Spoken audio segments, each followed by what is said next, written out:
It's the 26th Sunday in Ordinary Time, Cycle C. And when we read the readings for this Sunday, you will realize that it seemed to have the same lesson as that of the 25th.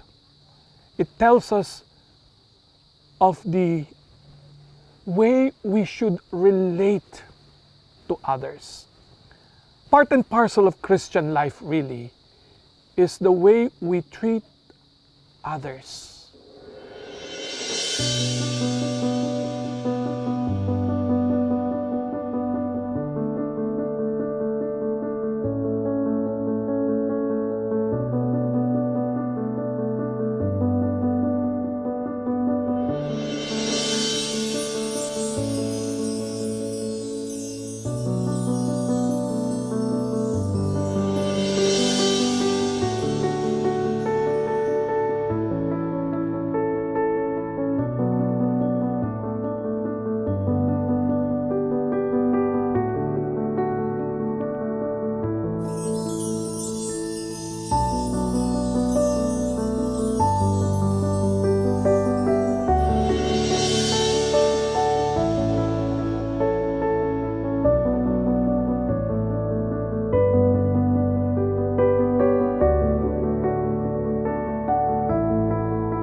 If you can remember the first two commandments that Jesus told us, love God above all, and connected with loving God would always be love your neighbor.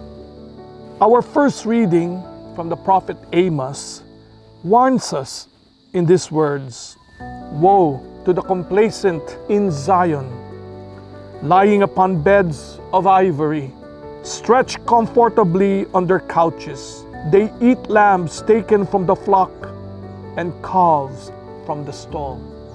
And our second reading, St. Paul addresses us, "But you, man of God, pursue righteousness, devotion, faith, love, patience, and gentleness. Compete well for the faith."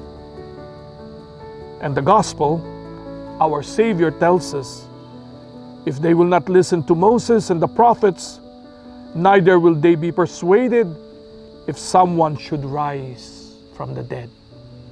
The 26th Sunday in Ordinary Time calls us to care for others.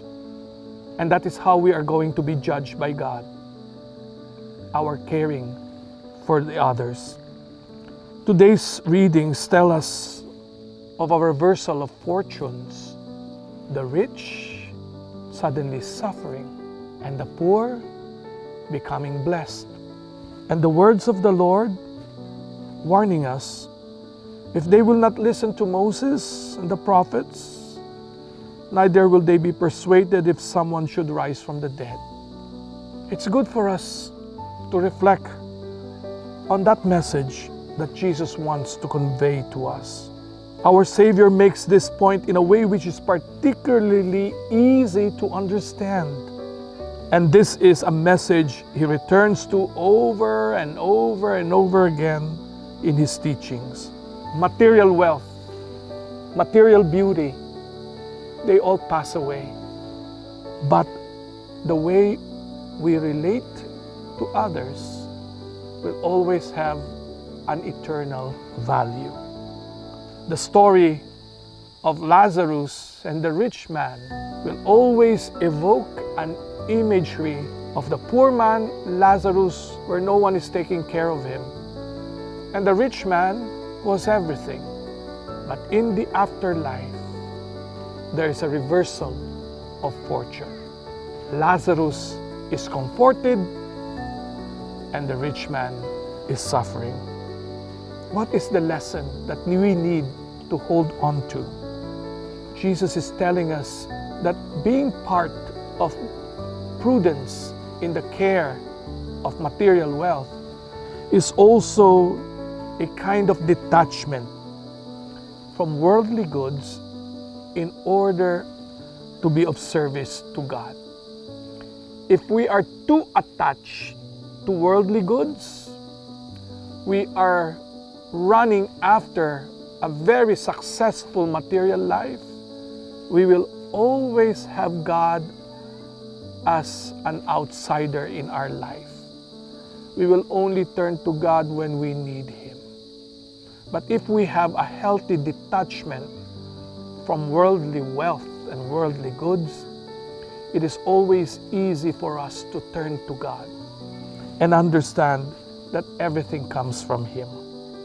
So the challenge for us this Sunday is, one, we must leave our comfort zones. Number two, we always aspire to help those in need. And this helping must be very concrete, not simply in the mind, not simply in the heart, but in a real action. And we must set our priorities straight. We are asked the following questions. How am I helping my brothers and sisters in their needs? Sometimes when others gave me a helping hand, how do I relate to people who helped me? Am I always grateful?